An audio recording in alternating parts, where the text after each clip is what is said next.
भी मनके की माला घर के अंदर रख रहे हो और जप रहे हो, उसका पुण्य आपको प्राप्त होगा, मना नहीं है, मिलेगा। पर रुपये में से 54, रुपये में से कितना मिल रहा है? 25%।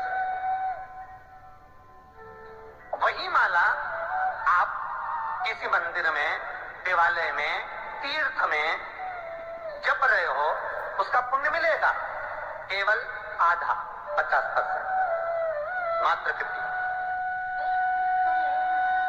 महाराज वही माला आप यदि पीपल, आंवला, समी, बेलपत्र, इन वृक्ष के नीचे अगर आप एक माला को लेकर बैठे हो और बिना आसन के,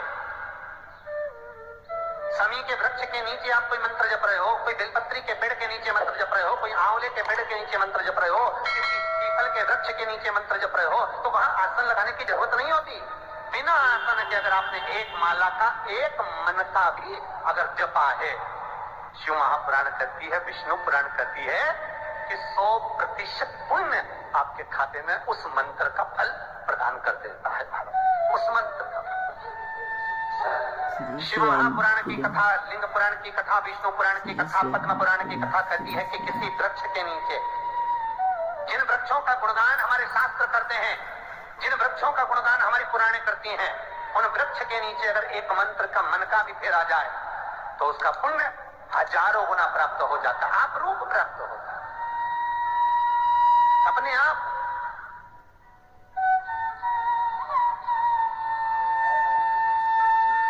आप जिस पुण्य को करना चाहते, मेरा बहुत निवेदन है महाराज, बहुत प्रयास करा करो, प्रयास करना। अगर आने का मौका मिल गया, आंवले के वृक्ष के नीचे 5 मिनट बैठने का मौका मिल गया, किसी आंवले के वृक्ष के नीचे 5 मिनट बैठे हो, ओम नमो नारायण का मंत्र का स्मरण कर लो, ओम नमो भगवते वासुदेवाय का जाप कर लो, बस उसका फल 4 गुना, हजारों गुना प्राप्त हो जाता है। शमी के पेड़ के नीचे बैठे हो, श्री शिवाय नमस्तुभ्यम का जाप करिए, 4 गुना फल मिलेगा, 1000 गुना फल। बेलपत्री के पेड़ के नीचे गए हो, ओम नमः शिवाय ओम का जाप करिए, फल मिलेगा। उस फल को हमें पाना। शिव जी का बेलपत्री के वृक्ष के नीचे बैठकर घृत का दिया लगाकर शरीर में जो रोग है उसका स्मरण कर कर, शंकर जी से विनय कर कर, हे भोलेनाथ, आपने शुक्र देवता को संजीवनी मंत्र दिया है, तो क्या आप मेरे को वो मंत्र प्रदान नहीं करोगे? मेरे रोग, मेरी बीमारी, मेरे दुख को आप नहीं हारोगे? शिव से कहो, ये शरीर आपने दिया है और भजन करने के लिए दिया है, स्मरण करने के लिए दिया है, कीर्तन करने के लिए दिया है, तो संभालोगे भी आप। और बेलपत्री की ओर मुख कर घी का दिया लगाकर महामृत्युंजय मंत्र का स्मरण कर लेने पर धीरे धीरे धीरे धीरे धीरे धीरे वो रोग समाप्ति की ओर आता चले जाता है। शमी की जो पत्ती होती है,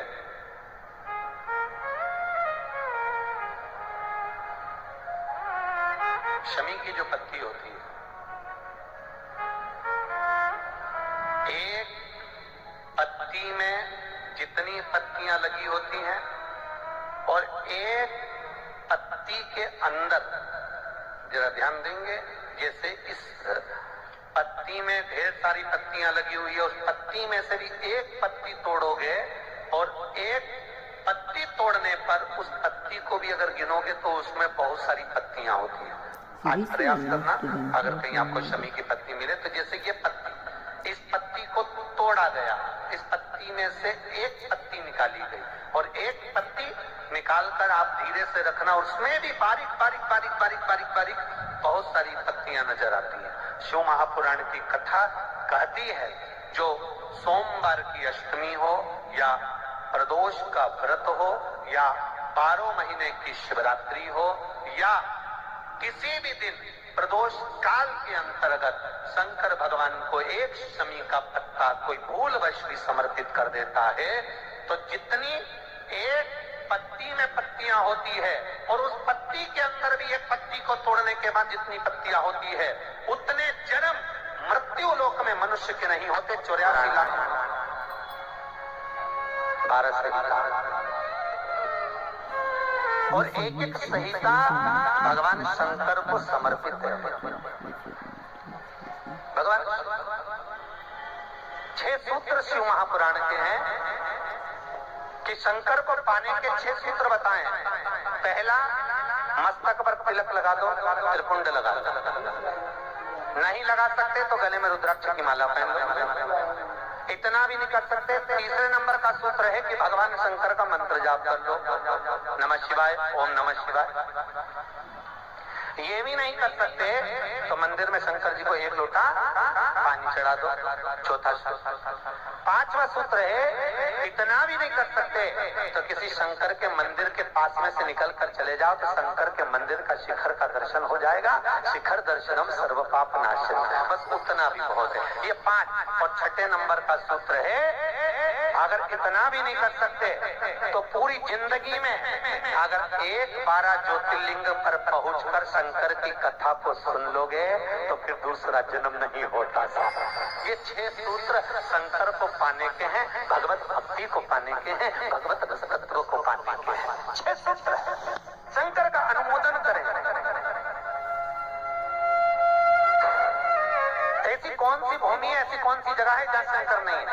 हर जगह, हर तत्व में, कण कण में, हर जगह पर वही तो समाया है।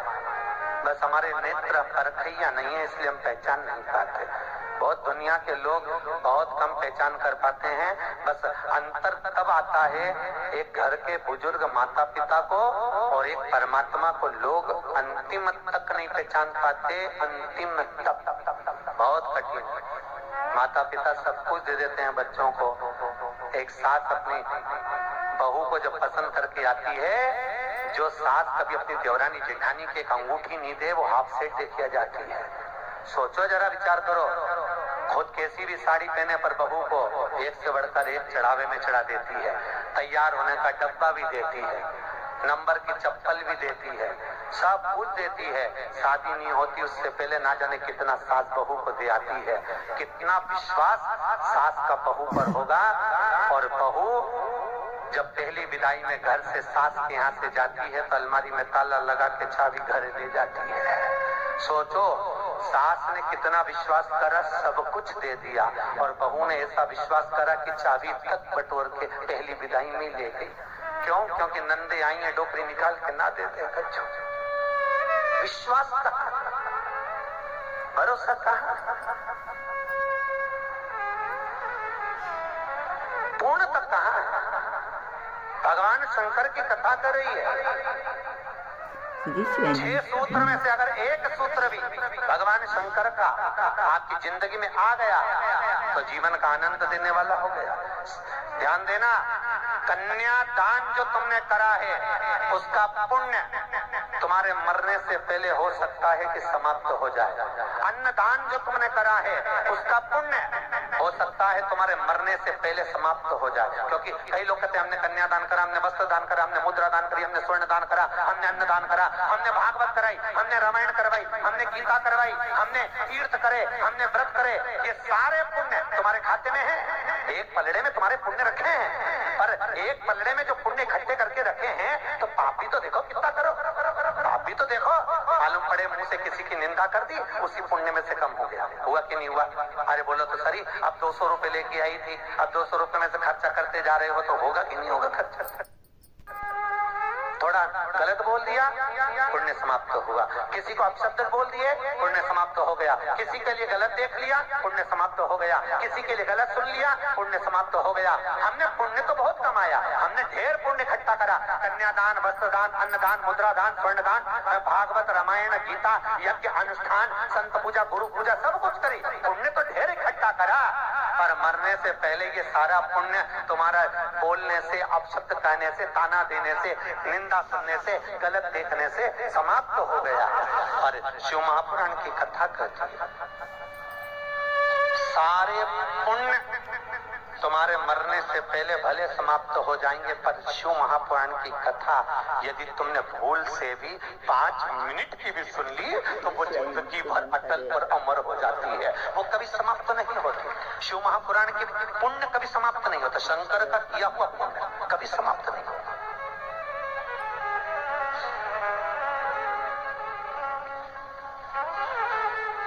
आज वो कोई कह रहा था गुरुजी वो हम पोटलियां बना के लाए हैं तो एक एक मंदिर में पोटली चढ़ाए और कई चढ़ाए। हमने कहा लो आए हो इतनी दूर तीर्थ।